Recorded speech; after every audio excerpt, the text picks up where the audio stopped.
Mēs atrodamies klusajā centrā Vīlandes ielā 7, kur aplūkosim kolosālo 4 istabu dzīvokli ar lielisku plānojumu. Kluss un mājīgs dzīvoklis atrodas renovētā iekšpagalma mājā, 3. stāvā, 116 kvadrātmetru platībā. Tam ir parocīgs plānojums, nodalīta guļamzona un viesu istaba.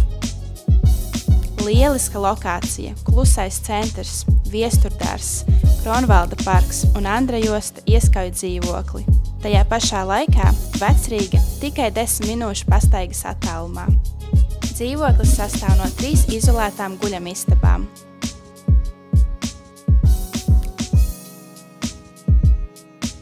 Atsevišķa garderobas telpa, kur var uzglabāt visas nepieciešamās mantas un ērti saģērbties.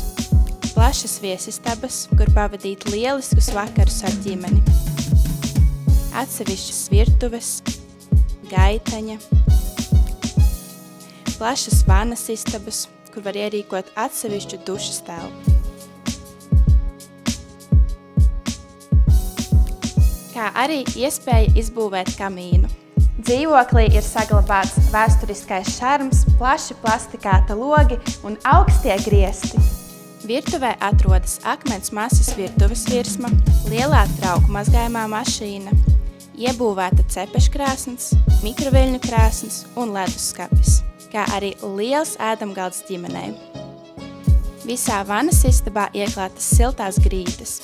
Esmu pārliecināta, ka iegādājoties šo dzīvokli, jūsu draugi un ģimene neliks jums mieru ar aicinājumiem uz saviesīgiem pasākumiem. Iespēja novietot velosipēdu iekšpagalmā, ārdurvis ar kodu un zeme īpašumā, kā arī pretī ielai, tepat netālu, privātais bērnu dārzs. Renovēta māja ar iespējams labāko jūgenstila fasādi visā Rīgā.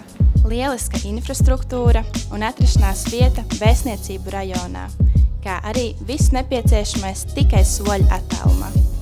Ja šis piedāvājums ir aktuāls tieši tev, droši raksti un zvani, un tiekamies jau šeit īpašumā.